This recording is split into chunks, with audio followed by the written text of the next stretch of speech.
Sehingga 1 Oktober 2020 jam 12 tengah hari, terdapat 260 kes baru yang telah dilaporkan. Ini menjadikan jumlah kes positif COVID-19 di Malaysia adalah 11,484 kes. Oleh itu, jumlah kes aktif dengan boleh jangkitan COVID-19 telah meningkat kepada 1,334 kes dan mereka telah diasingkan dan diberi rawatan di hospital. Ingin dimaklumkan, daripada 260 kes baru yang dilaporkan hari ini, hanya 1 kes import telah dilaporkan dan telah mendapat jangkitan di luar negara yang melibatkan seorang bukan warga negara mengembara daripada negara United Kingdom, iaitu dilaporkan di wilayah Persekutuan Kuala Lumpur. Daripada 259 kes penularan di dalam negara, 130 kes adalah warga negara Malaysia dan 129 kes adalah bukan warga negara. Daripada 259 kes tersebut, sebanyak 31 kes mempunyai sejarah perjalanan ke Sabah. Ini menjadikan jumlah kes dilaporkan mempunyai sejarah perjalanan ke Sabah sejak 20 September 2020 adalah sebanyak 119 kes. Perincian kes penularan COVID-19 dalam negara adalah seperti berikut. Di negeri Sabah, 118 kes telah dilaporkan pada hari ini. 74 kes daripada kluster laut yang kesemuanya melibatkan bukan warga negara. 10 kes daripada kluster benteng lahan datu yang kesemuanya melibatkan warga negara. 10 kes daripada kluster bangau-bangau yang melibatkan 9 warga negara dan 1 bukan warga negara. 11 kes saringan bergejala yang kesemuanya melibatkan warga negara. 6 kes saringan komuniti yang melibatkan warga negara. 1 kes daripada kluster bakau yang melibatkan warga negara. 1 kes daripada kluster baru iaitu kluster Johor yang melibatkan bukan warga negara. 1 kes pada kluster Sakong yang melibatkan warga negara. 1 kes saringan rujukan ke hospital yang melibatkan warga negara. 1 kes saringan sebelum pembedahan yang melibatkan warga negara. 1 kes saringan kontak rapat kepada kes positif COVID-19 yang melibatkan warga negara.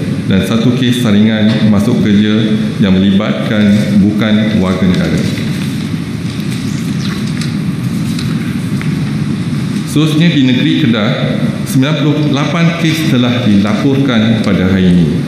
88 kes daripada kluster baru iaitu kluster Tembok yang melibatkan 35 kes warga negara dan 53 kes bukan warga negara. 5 kes saringan kontak rapat kepada kes positif COVID-19 iaitu kes 11,212 yang kesemuanya melibatkan warga negara. 3 kes daripada kluster baru iaitu kluster Bah Ketil yang kesemuanya melibatkan warga negara di Baling dan Langkawi. 1 kes saringan pulang daripada kawasan berisiko tinggi Sabah yang melibatkan warga negara. 1 kes saringan bergejala yang kesemuanya melibatkan warga negara. Di wilayah Persekutuan Kuala Lumpur, 13 kes telah dilaporkan. 12 kes saringan pulang daripada kawasan berisiko tinggi di Sabah yang kesemuanya melibatkan warga negara dan 1 kes saringan kontak rapat kepada kes positif COVID-19 iaitu kes 11,251 yang melibatkan warga negara.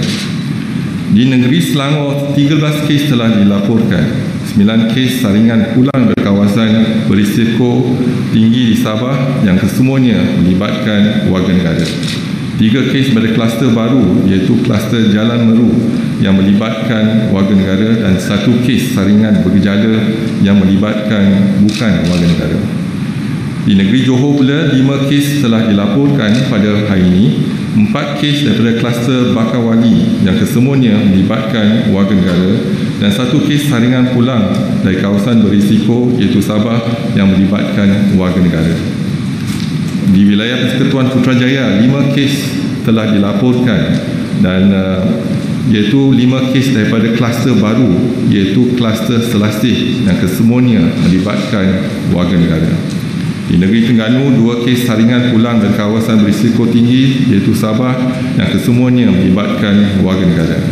Di negeri Perlis, 2 kes saringan pulang dari Sabah yang kesemuanya melibatkan warga negara.